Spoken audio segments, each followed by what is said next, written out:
como recibir la lluvia tardía. Cuarto trimestre, tema número 76.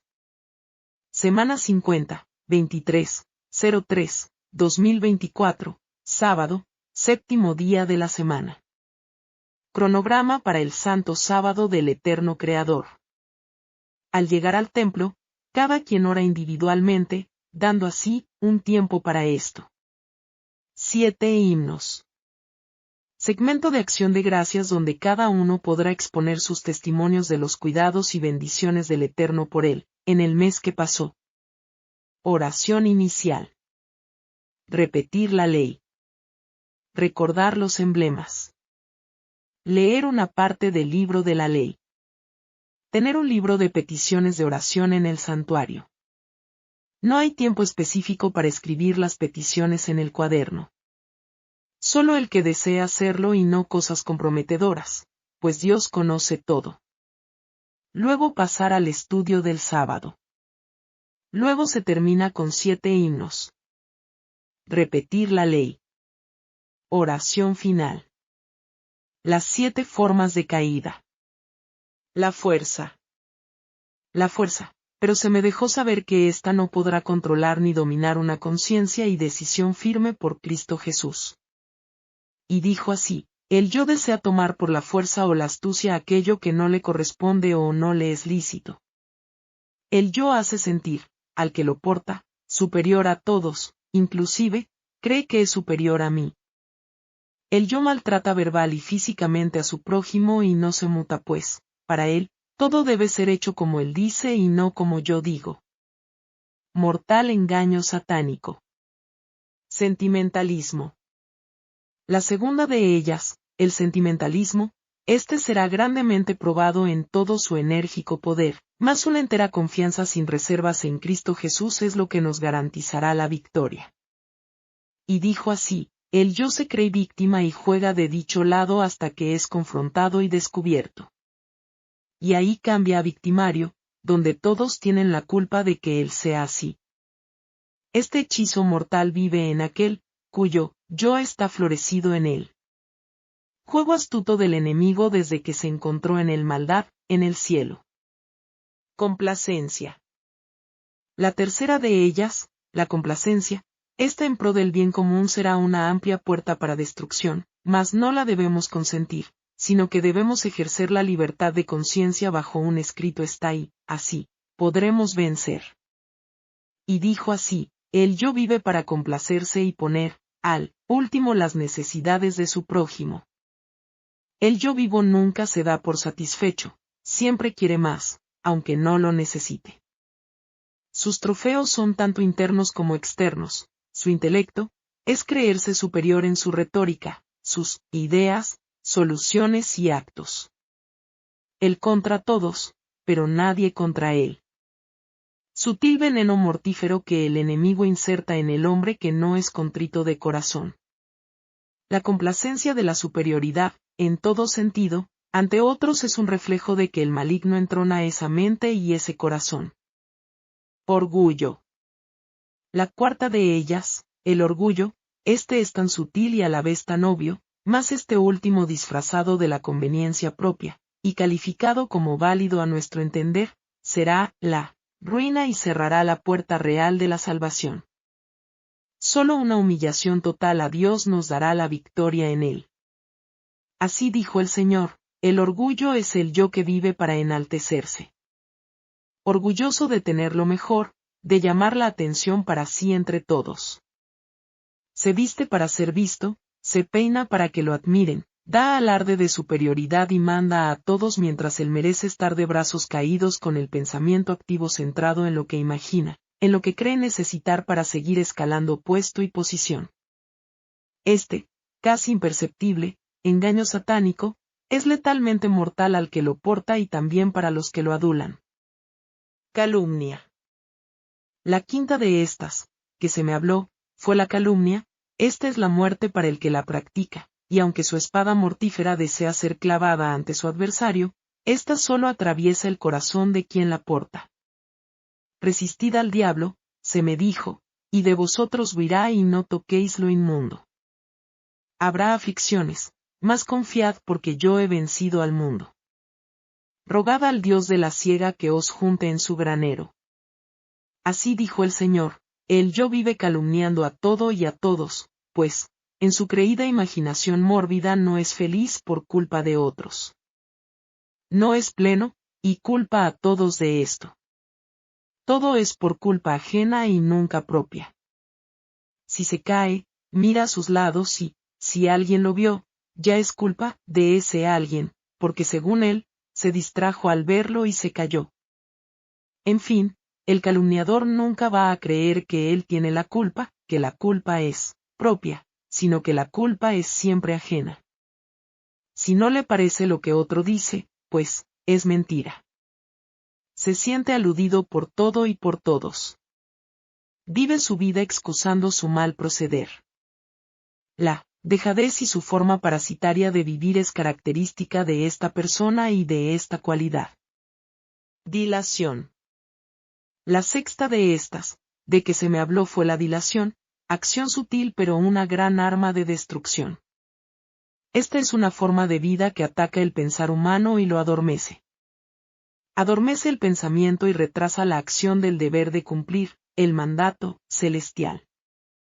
Es tan mortíferamente sutil que da la ilusión de que lo terrenal es mucho más importante que lo celestial, o sea, lo que es perecedero es más importante que lo que perdurará para siempre.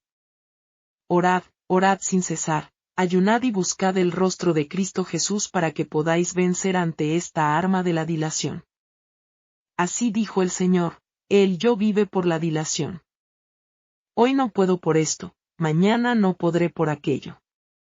Pasado, por lo otro, en fin. Lo primordial siempre es último y las inventivas primero. En la lista de lo primordial siempre pone encima, y entre ellas, su complacencia, y nunca completa lo mandatorio. Los detalles lo complacen tanto que pospone los deberes al punto que, si fracasa, es culpa de ser tan detallista. Para su forma de dilación propia, todo debe estar como se imagina, quiere y desea para poder avanzar. Y, si esto no es así, es culpa de todos, inclusive de mí. Y, por eso, él no avanza. El yo de la dilación critica al esforzado, al que cada día, con intenso afán, lucha por completar su labor diaria. Lo tilda de extremista, fanático y abusivo. El yo de la dilación es detractor, critica a todo aquello que no va de acuerdo a su forma de ver, actuar y pensar. Esta actitud, horrendamente pecaminosa, de creer que su forma de ser es ley hacia otros, es instigación maligna de perdición. Sensualidad. La séptima, que se me dijo fue, la sensualidad. Mi pueblo pereció por falta de conocimiento. Este acto desenfrenado, con acciones ilícitas dentro del matrimonio, es puesto, aún, en primer lugar, antes del deber de cumplir, el mandato divino. A los tales digo ahora, coméis y bebéis y estáis en fiesta, pero vendrán los días en que el esposo no estará y será tiempo de ayuno y oración porque el león rugiente está alrededor de vuestras casas. Y estas han sido pedidas para ser grandemente zarandeadas, y así será hecho. Más pedid al Dios de la siega que os reserve a salvo en su granero. Sed, pues, celosos y arrepentíos porque vendrá la aflicción y, ¿quién podrá permanecer en pie?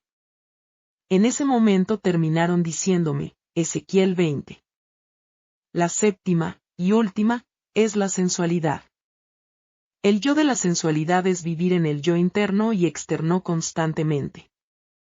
Esta carnalidad animalizada no es más que la perversión pecaminosa de aquel que deja que el enemigo de Dios y del hombre lo denigre al punto de volverlo irracional. El yo de la sensualidad vive en sus placeres mentales, buscando toda oportunidad para exteriorizarlos en su propia complacencia. Al dar rienda a esto, daña su hipotálamo y su lóbulo frontal.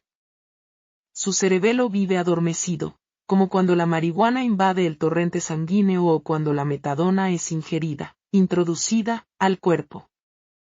Tal como, el que vive peleando es adicto a la adrenalina en su sangre, El sensual es adicto a la testosterona por su descuido en la intemperancia en el dormir, comer y en todo tipo de intemperancia. El yo de la sensualidad ha llevado al ser humano a comportarse peor que los animales, pues, estos no tienen razonamiento, y el ser humano sí. Un animal se aparea con el sexo opuesto para procreación, en el tiempo señalado para esto, pero el ser humano que vive para el yo, en la sensualidad, se aparea con su mismo sexo por depravación, ya que esto viola el curso natural de la procreación. Y otros, aunque con el sexo opuesto, o sea, hombre y mujer, practican actos animalizados para sentirse bien. También están en desagrado ante mí. Estos, los que practican estas perversiones, no heredarán la vida eterna. Por esta razón, el enemigo de las almas los animaliza, para que así, en este estado de éxtasis carnal, ninguna espiritualidad pueda prevalecer y, así, crear en éste la muerte eterna. Las 10 formas de anatemas. Testimonio, 14-09-2020 Part 2. El Señor me dio, como un resumen de anatemas. Lo resumió en 10 formas. El yo. La suficiencia propia. El amor a los hijos más que a él. La codependencia absoluta y total de esposo o esposa, en vez de esto ser solamente para él. Apego a lo material, a las posesiones. Apego monetario. Deseos pecaminosos encubiertos, sutiles y abiertos. Mis ideas propias. Los desórdenes sensuales mórbidos acariciados. Las excusas sutiles, para excusar desobedecer a Dios. Texto bíblico. Hebreos 10, 14 al 18. Porque con una sola ofrenda hizo perfectos para siempre a los santificados. Y el Espíritu Santo también nos da testimonio, porque después que había dicho, este es el pacto que haré con ellos, después de aquellos días, dice el Señor, daré mis leyes en sus corazones, y en sus mentes las escribiré, y nunca más me acordaré de sus pecados e iniquidades. Pues donde hay remisión de estos, no hay más ofrenda por el pecado. Ellen Goldwhite. La promesa del nuevo pacto. Este es el pacto que haré con ellos después de aquellos días, dice el Señor, pondré mis leyes en sus corazones, y en sus mentes las escribiré, añade, y nunca más me acordaré de sus pecados y transgresiones. Fue el creador de los hombres, el dador de la ley, quien declaró que no albergaba el propósito de anular sus preceptos. Todo en la naturaleza, desde la diminuta partícula que baila en un rayo de sol hasta los astros en los cielos, está sometido a leyes. De la obediencia a estas leyes dependen el orden y la armonía del mundo natural.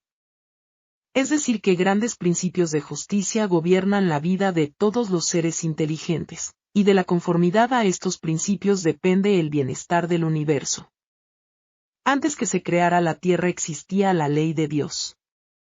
Los ángeles se rigen por sus principios y, para que este mundo esté en armonía con el cielo, el hombre también debe obedecer los estatutos divinos. Cristo dio a conocer al hombre en el Edén los preceptos de la ley, cuando alababan todas las estrellas del alba, y se regocijaban todos los hijos de Dios. Job 38, 7. La misión de Cristo en la tierra no fue abrogar la ley, sino hacer volver a los hombres por su gracia a la obediencia de sus preceptos. El discípulo amado, que escuchó las palabras de Jesús en el monte, al escribir mucho tiempo después, bajo la inspiración del Espíritu Santo, se refirió a la ley como a una norma de vigencia perpetua. Dice que el pecado es infracción de la ley, y que todo aquel que comete pecado, infringe también la ley. 1 Juan 3, 4.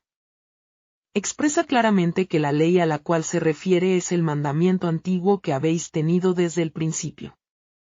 1 Juan 2, 7. Habla de la ley que existía en la creación y que se reiteró en el Sinaí. Debía enseñar la espiritualidad de la ley, presentar sus principios de vasto alcance y explicar claramente su vigencia perpetua. La belleza divina del carácter de Cristo, de quien los hombres más nobles y más amables son tan solo un pálido reflejo, de quien escribió Salomón, por el espíritu de inspiración, que es el señalado entre 10.000. Y todo el codiciable de quien David, viéndolo en visión profética, dijo, eres el más hermoso de los hijos de los hombres. Salmos 45. 2. Jesús, la imagen de la persona del Padre, el esplendor de su gloria. El que fue abnegado redentor en toda su peregrinación de amor en el mundo, era una representación viva del carácter de la ley de Dios. En su vida se manifestó el hecho de que el amor nacido en el cielo, los principios fundamentales de Cristo, sirven de base a las leyes de rectitud eterna. Estos principios que se comunicaron a los hombres en el paraíso como la ley suprema de la vida existirán sin sombra de cambio en el paraíso restaurado. Testimonio, 22-07-2018. Falta de aceite. En sueños yo fui llevada a un campo donde veía muchas personas que sembraban en una ladera. Allí vi niños, jóvenes, adultos. Ellos hablaban entre ellos, tranquilos, se veían seguros, sin temor. Entonces, de repente, mi acompañante me dijo, observa. Entonces, miré y vi cómo, estas personas, su ropa externa se les desaparecía y sus cuerpos quedaban expuestos. Entonces los vi correr a ponerse sacos y telas parecidas como las telas de Greenhouse. Se las ponían como vestimenta porque ellos estaban asustados y nerviosos porque se veían así, que estaban como desnudos. Entonces pregunté, ¿qué pasó? ¿Y el porqué de esto? Entonces, mi acompañante me respondió, Dios los ve como son y es importante hacer lo uno, pero también, lo otro. Entonces, vi cómo aquellos no estaban preparados para la gran prueba final, su preparación espiritual era nula. La faena los había adormecido y no siguieron las instrucciones benditas del Señor y perdieron, con la mano en el arado, la pista. Dejaron a un lado la oración, el culto familiar, y se afanaron solo en lo terrenal. No había melodías en sus bocas, solo había murmuración y quejas pues la abnegación y el sometimiento a la voluntad de Dios quedó tras ellos. Su mente se estacionó en las perplejidades y dejaron de ver las bendiciones. Entonces me dijo mi acompañante, el que va muriendo, así, espiritualmente, perderá el camino, mas el que luche y se humille, vencerá.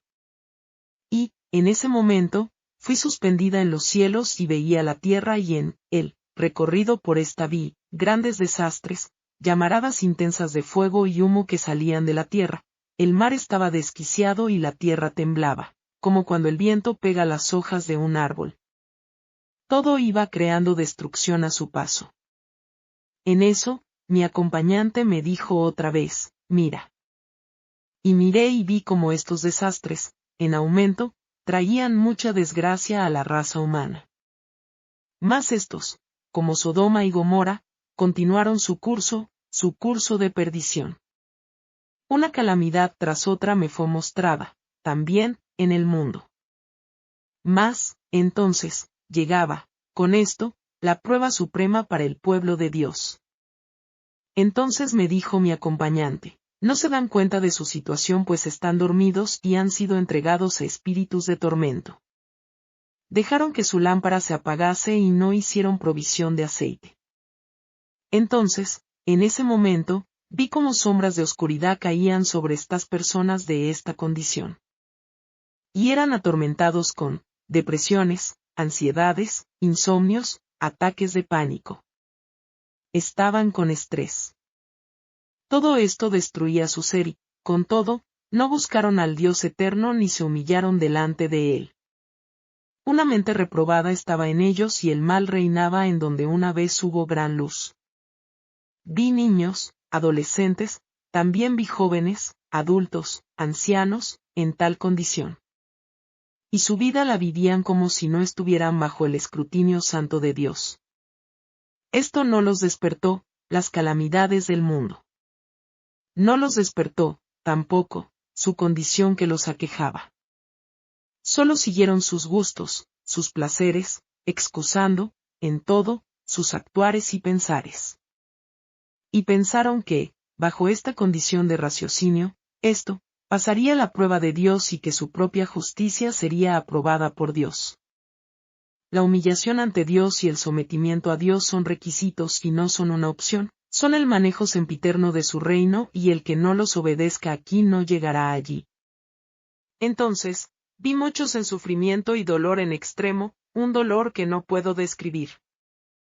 La magnitud de tal catástrofe, que estaba viendo en el planeta, hizo que este planeta de colores pasara a ser oscuro, como gris. Pues había una hora de terror que corría por doquier y ninguno de estos veía la necesidad imperativa, en su vida, de buscar a Dios. Estaban lejos de la ley de Dios y sus requerimientos. Avanzaron por el camino de sus deseos. Estaban en los placeres y no reconocieron al deseado de todas las gentes. Entonces me dijo mi acompañante, ya nada parará. Todo seguirá en aumento, su curso está continuo, y a esto, seguirá la aparición del hombre de pecado. Se ensalzará y, por su boca y por su mano, muchos en la tierra le seguirán, pero el pueblo que conoce a su Dios se esforzará y actuará y en nada tendrá que ver con él. Pronto aparecerá el príncipe del mal, me dijo, con milagros y prodigios. Y muchos, que ahora están atormentados, le seguirán porque no reconocieron el día de su visitación. No hay justo sino uno, me decía, Dios. Mas él imparte justicia a todos, a aquel que con corazón contrito y humillado se humilla delante de Dios. Me miró y me dijo, exhorta en fe, valor y perseverancia. No vaciles porque el pueblo que reconoce a su Dios se esforzará y actuará, mas el que vacile, perecerá. ¿Caminarán dos si no estuvieran de acuerdo? Me dijo, ¿volverá el perro a su vómito? Sí, con todo, esto hicieren, me dijo, vive el gran yo soy que su palabra no cambiará. Él no muda su pensar y proceder. Hay del que, lo bueno lo llama malo y a lo malo lo llama bueno. Porque viento tempestuoso vendrá sobre él y no escapará. Mi pueblo no retrocede, avanza y pasa en medio de la tempestad a suelo seguro, mas el impío, perecerá. Sé fiel, exhorta, me dijo, en fidelidad, justicia y juicio. Muchos vendrán y muchos reconocerán la voz de aquel que les habla. Todo entendido entenderá. Amados, ahí desperté pidiéndole al Señor de todo corazón que me siga dando la fortaleza para poder seguir hacia adelante, porque las cosas que se nos vienen encima, amados hermanos. Realmente, si no estamos pegados del Señor, no vamos a poder sobrepasar esa última prueba final. Quiera Dios que cada uno de los entendidos pueda entender y que, así, podamos luchar por agarrarnos de Cristo Jesús hasta el final, porque Él es el único, que nos puede dar la victoria. Que el Señor me los bendiga. Libro, Historia de los Patriarcas y Profetas. Capítulo 38. El viaje alrededor de Edom. Este capítulo está basado en Números 20, 14 y 21. Segunda parte. Toda la congregación lloró a Aarón, pero nadie pudo sentir la pérdida tan profundamente como Moisés. La muerte de Aarón recordaba a Moisés que su propio fin se aproximaba, pero por corto que fuera el tiempo que aún le tocara permanecer en la tierra, sentía profundamente la pérdida de su constante compañero, del que por tantos largos años había compartido sus gozos y sus tristezas, sus esperanzas y sus temores. Moisés debía ahora continuar la obra solo, pero sabía que Dios era su amigo, y en él se apoyó tanto más. Poco tiempo después de dejar el monte Jor, los israelitas sufrieron una derrota en el combate que sostuvieron contra Arad, uno de los reyes cananeos. Pero como pidieron fervientemente la ayuda de Dios, se les otorgó el apoyo divino, y sus enemigos fueron derrotados. La victoria, en lugar de inspirarles gratitud e inducirlos a reconocer cuánto dependían de Dios, los volvió jactanciosos y seguros de sí mismos. Pronto se entregaron de nuevo a su viejo hábito de murmurar. Estaban ahora descontentos porque no se había permitido a los ejércitos de Israel que avanzaran sobre Canaán inmediatamente después de su rebelión al oír el informe de los espías, casi 40 años antes. Consideraban su larga estada en el desierto como una tardanza innecesaria y arguían que habrían podido vencer a sus enemigos tan fácilmente como ahora. Mientras continuaban su viaje hacia el sur, pasaron por un valle ardiente y arenoso, sin sombra ni vegetación. El camino parecía largo y trabajoso, y sufrían de cansancio y de sed. Nuevamente no pudieron soportar la prueba de su fe y paciencia. Al pensar a todas horas solo en la fase triste y tenebrosa de cuanto experimentaban, se fueron separando más y más de Dios. Perdieron de vista el hecho de que si no hubieran murmurado cuando el agua dejó de fluir en Cades, Dios les habría evitado el viaje alrededor de Edom. Dios les deseaba cosas mejores. Debieron haber llenado su corazón de gratitud hacia Él porque les había infligido tan ligero castigo por su pecado. En vez de hacerlo, se jactaron diciendo que si Dios y Moisés no hubiesen intervenido, ahora estarían en posesión de la tierra prometida. Después de acarrearse dificultades que les hicieron la suerte mucho más difícil de lo que Dios se había propuesto, lo culparon a Él de todas sus desgracias. Sintieron amargura con respecto al trato de Dios con ellos, y por último, sintieron descontento por todo. Egipto les parecía más halagüeño y deseable que la libertad y la tierra a la cual Dios les conducía. Cuando los israelitas daban rienda suelta a su espíritu de descontento, llegaban hasta encontrar faltas en las mismas bendiciones que recibían, y comenzó a hablar contra Dios y contra Moisés. ¿Por qué nos hiciste subir de Egipto para que muramos en este desierto? Pues no hay pan ni agua, y estamos cansados de este pan tan liviano. Moisés indicó fielmente al pueblo la magnitud de su pecado. Era únicamente el poder de Dios lo que les había conservado la vida en el desierto grande y espantoso, lleno de serpientes venenosas y de escorpiones, que en una tierra de sed y sin agua. Deuteronomio 8:15. Cada día de su peregrinación habían sido guardados por un milagro de la divina misericordia.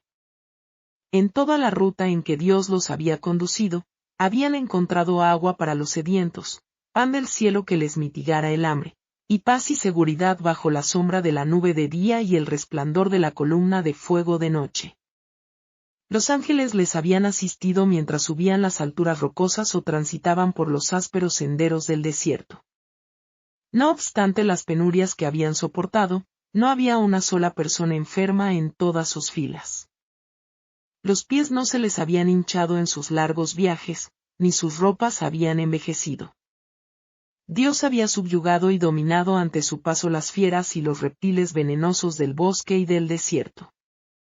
Si a pesar de todos estos notables indicios de su amor el pueblo continuaba quejándose, el Señor iba a retirarle su protección hasta cuando llegara a apreciar su misericordioso cuidado y se volviera hacia él, arrepentido y humillado. Porque había estado escudado por el poder divino, Israel no se había dado cuenta de los innumerables peligros que lo habían rodeado continuamente. En su ingratitud e incredulidad había declarado que deseaba la muerte, y ahora el Señor permitió que la muerte le sobreviniera.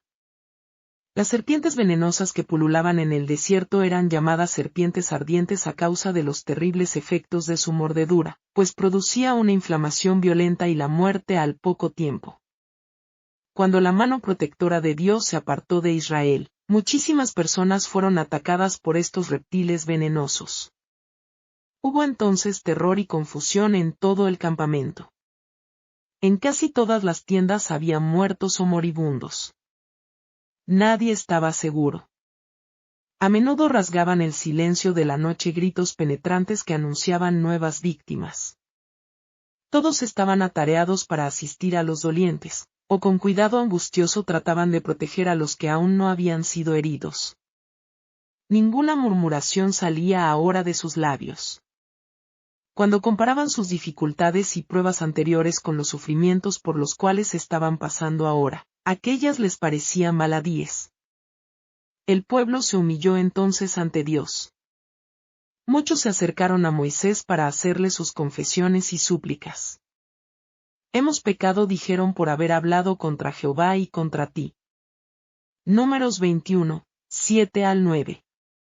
Poco antes lo habían acusado de ser su peor enemigo, la causa de todas sus angustias y aflicciones. Pero aún antes que las palabras dejaran sus labios, sabían perfectamente que los cargos eran falsos, y tan pronto como llegaron las verdaderas dificultades, corrieron hacia él como a la única persona que podía interceder ante Dios por ellos. Ruega a Jehová, clamaron, que quite de nosotros estas serpientes. Dios le ordenó a Moisés construir una serpiente de bronce semejante a las vivas, y que la levantara ante el pueblo. Todos los que habían sido picados debían mirarla y encontrarían alivio. Hizo lo que se le había mandado, y por todo el campamento cundió la grata noticia de que todos los que habían sido mordidos podían mirar la serpiente de bronce, y vivir. Muchos habían muerto ya, y cuando Moisés hizo levantar la serpiente en un poste, hubo quienes se negaron a creer que con solo mirar aquella imagen metálica se iban a curar. Estos perecieron en la incredulidad. No obstante, hubo muchos que tuvieron fe en lo provisto por Dios. Padres, madres, hermanos y hermanas se dedicaban afanosamente a ayudar a sus deudos dolientes y moribundos a fijar los ojos lánguidos en la serpiente. Si ellos, aunque desfallecientes y moribundos, podían mirarla una vez, se restablecían por completo. La gente sabía perfectamente que en aquella serpiente de bronce no había poder alguno para ocasionar un cambio tal en los que la miraban. El poder curativo venía únicamente de Dios. En su sabiduría eligió esta manera de manifestar su poder. Mediante este procedimiento sencillo se le hizo comprender al pueblo que esta calamidad le había sobrecogido como consecuencia directa de sus pecados. También se le aseguró que mientras obedecieran a Dios no tenían motivo de temor, pues Él los reservaría de todo mal. El levantamiento de la serpiente de bronce tenía por objeto enseñar una lección importante a los israelitas. No podían salvarse del efecto fatal del veneno que había en sus heridas. Solamente Dios podía curarlos. Se les pedía, sin embargo, que demostraran su fe en lo provisto por Dios. Debían mirar para vivir. Su fe era lo aceptable para Dios, y la demostraban mirando la serpiente. Sabían que no había poder en la serpiente misma, sino que era un símbolo de Cristo, y se les inculcaba así la necesidad de tener fe en los méritos de Él. Hasta entonces muchos habían llevado sus ofrendas a Dios, creyendo que con ello expiaban sus pecados. No dependían del Redentor que había de venir, de quien estas ofrendas y sacrificios eran una figura o sombra. El Señor quería enseñarles ahora que en sí mismos sus sacrificios no tenían más poder ni virtud que la serpiente de bronce, sino que, como ella, estaban destinados a dirigir su espíritu a Cristo, el gran sacrificio propiciatorio. Y como Moisés levantó la serpiente en el desierto, así es necesario que el Hijo del Hombre sea levantado, para que todo aquel que en él cree no se pierda, sino que tenga vida eterna. Juan 3, 14, 15. Todos los que hayan existido alguna vez en la tierra han sentido la mordedura mortal de la serpiente antigua, que se llama Diablo y Satanás. Apocalipsis 12, 9. Los efectos fatales del pecado pueden eliminarse solo por los medios provisto por Dios. Los israelitas salvaban su vida mirando la serpiente levantada en el desierto. Aquella mirada implicaba fe. Vivían porque creían la palabra de Dios, y confiaban en los medios provistos para su restablecimiento. Así también puede el pecador mirar a Cristo, y vivir. Recibe el perdón por medio de la fe en el sacrificio expiatorio. En contraste con el símbolo inerte e inanimado, Cristo tiene poder y virtud en sí mismo para curar al pecador arrepentido. Aunque el pecador no puede salvarse a sí mismo, tiene sin embargo algo que hacer para conseguir la salvación. Al que a mí viene, no lo echo fuera. Juan 6, 37. Pero debemos ir a Él, y cuando nos arrepentimos de nuestros pecados, debemos creer que nos acepta y nos perdona. La fe es el don de Dios, pero el poder para ejercitarla es nuestro. La fe es la mano de la cual se vale el alma para asir los ofrecimientos divinos de gracia y misericordia. Nada excepto la justicia de Cristo puede hacernos merecedores de una sola de las bendiciones del pacto de la gracia. Muchos son los que durante largo plazo han deseado obtener estas bendiciones, pero no las han recibido, porque han creído que podían hacer algo para hacerse dignos de ellas. No apartaron las miradas de sí mismos ni creyeron que Jesús es un Salvador absoluto. No debemos pensar que nuestros propios méritos nos han de salvar. Cristo es nuestra única esperanza de salvación. En ningún otro hay salvación, porque no hay otro nombre bajo el cielo, dado a los hombres, en que podamos ser salvos. Cuando confiamos plenamente en Dios, cuando dependemos de los méritos de Jesús como Salvador que perdona los pecados, recibimos toda la ayuda que podamos desear. Nadie mire a sí mismo, como si tuviera poder para salvarse. Precisamente porque no podíamos salvarnos, Jesús murió por nosotros. En Él se cifra nuestra esperanza, nuestra justificación y nuestra justicia. Cuando vemos nuestra naturaleza pecaminosa, no debemos abatirnos ni temer que no tenemos Salvador, ni dudar de su misericordia hacia nosotros. En ese mismo momento, nos invita a ir a Él con nuestra debilidad, y ser salvos. Muchos de los israelitas no vieron ayuda en el remedio que el cielo había designado. Por todas partes, los rodeaban los muertos y moribundos, y sabían que, sin la ayuda divina, su propia suerte estaba sellada, pero continuaban lamentándose y quejándose de sus heridas, de sus dolores, de su muerte segura hasta que sus fuerzas se agotaron, hasta que los ojos se les pusieron vidriosos, cuando podían haber sido curados instantáneamente. Si conocemos nuestras necesidades, no debemos dedicar todas nuestras fuerzas a lamentarnos acerca de ellas. Aunque nos demos cuenta de nuestra condición impotente sin Cristo, no debemos ceder al desaliento, sino depender de los méritos del Salvador crucificado y resucitado. Miremos y viviremos. Jesús ha empeñado su palabra, salvará a todos los que acudan a Él. Aunque muchos millones de los que necesitan curación rechazarán la misericordia que les ofrece, a ninguno de los que confían en sus méritos lo dejará perecer. Muchos no quieren aceptar a Cristo antes que todo el misterio del plan de la redención les resulte claro. Se niegan a mirar con fe, a pesar de que ven que miles han mirado a la cruz de Cristo y sentido la eficacia de esa mirada. Muchos andan errantes, por los intrincados laberintos de la filosofía, en busca de razones y evidencias que jamás encontrarán, mientras que rechazan la evidencia que Dios ha tenido a bien darles. Se niegan a caminar en la luz del sol de justicia, hasta que se les explique la razón de su resplandor.